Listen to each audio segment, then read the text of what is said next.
West is probably best known for his music, but he also wrote and directed the cult classic House of a Thousand Corpses, and his new movie, The Devil's Rejects, opens next Friday. Please welcome Rob Zombie.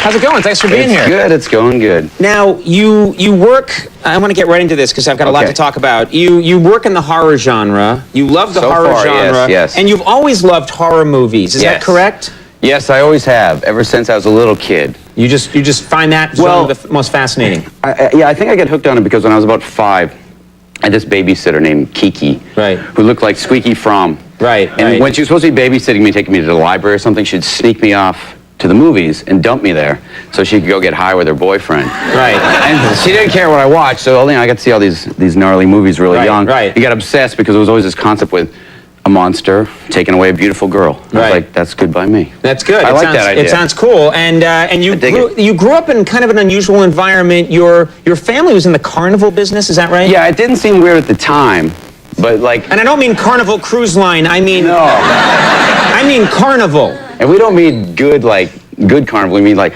gnarly, nasty Midway style. You know, all the carnies that are no teeth, they're on parole, high on crystal meth, running the tilt-a-whirl for your, with your kids. Isn't it? Don't you want the guy running the tilt-a-whirl to be on crystal meth? You'll be in charge of the giant centrifugal machine. All right. The kids are like, can I get off? And he's like, yeah. Running the crank. So you're living in that environment, and you didn't know that was a strange environment. No kid would. They would think this is probably how all kids live. Well, right? me and my brother both had to do this all the time, and we hated it. We thought it was boring. Right. Because we'd just be there all, and carnival's great, except not 7 days a week all day long. You're like, oh, dear God, Right. So you stayed inside and you watched a lot of television, is that right? Yeah, I never left the house. I hated going outdoors. I wanted to be in air conditioning at all times. Right. So what I would do is, I didn't know this was weird either. I would just sit there all day. I would never leave the house. And then one day, I was, like 4th grade, the teacher's like, for some reason, how much TV do you watch? Everyone write down how much TV a day you watch. And then everyone writes down, I don't know, half an hour, an hour. And I wrote down 9 hours. Because it was. I would get up early. That was the truth, was 9 hours a day. I wasn't trying to be, in 4th grade, you're not trying to be funny. Well, maybe, some people, but not me. Desperately was, yeah. But But I would get up extra early before school so I could watch TV. Right. And then I would run home from school as fast as possible and sit there until I fell asleep. Well, I just put in 9 hours a day. And did that, I literally would get up and watch the crop report, because it was the only thing on TV that early. When they used to have the crop report. The crop report is underrated, by the way. No, I'd be like, oh, Mom, soybeans are not doing well in the Midwest. Did that alter your sense of reality that you would watch that much TV? It did, because sometimes I think back on stuff and I confuse my own life with TV kids' lives. Right. And I'd be like, man, that was great when we had that potato sack race. And I'll go like, wait, no, that was like the Brady Bunch. I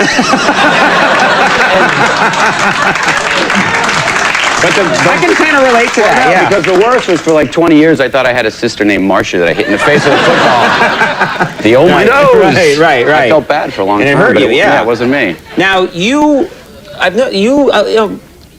were making a horror scene. When you want to make it as horrific and scary as possible. How do you know when you've achieved a truly horrific horror scene? When do you know you've scored a hit? Well, yeah, that's the trick. But someone said something to me yesterday. I was at somewhere, and they had just seen the movie.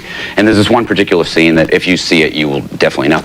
And she said, I love the movie. And that one scene, I threw up in my mouth a little bit when I saw that part. Which is disgusting, to be sure. But I was like, I guess that's a good review. Yeah, in your world, that's like 2 thumbs up. Apparently. How much did you throw up in your mouth? She said just a little. Enough to swallow it back All right.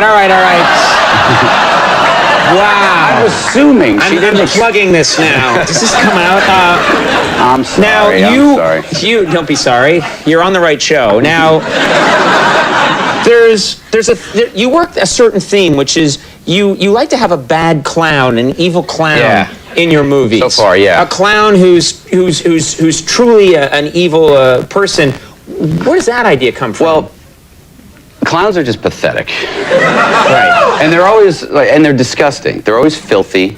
And even just the other day, I was driving, stopped the red light, I look over, there's this filthy clown like holding open house sign.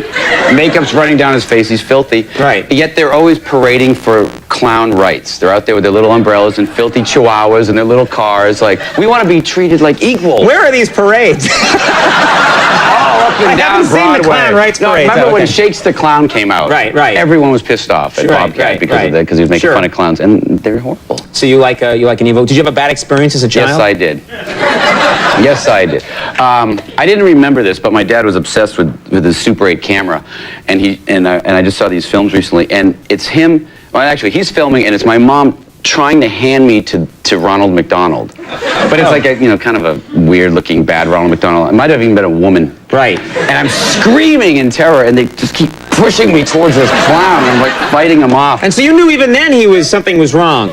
Well, this is like freak with the giant red hair and this, with a big M. What's wrong With with the it? hair is going like this. Oh. Well, that's all the time we have. That is all the time we have. Man, did you screw up, Rob. No, we have a clip Thanks here. for having me this one time. Yeah. It's been nice having you once. No, the Devil's Rejects. We have a clip here from the Devil's Rejects. What do we need to know for this clip? I think this involves an evil clown. This involves a clown with really bad teeth. Okay, let's take a look at this clip from the Devil's What do you need Rejects. to know? Oh, honey, Mommy has to get to work. If I'm late one more time, Mr. McDonald is going to can my ass. Oh, will you get in the car? Okay, come on, let's go get in. Mom, a clown. Yeah, clown. Oh, hi. Hi. I'm gonna have to be taking your car today. See, I have some top secret clown business that supersedes any plans that you might have for this here vehicle. What's that about clown business? Stutter, bitch.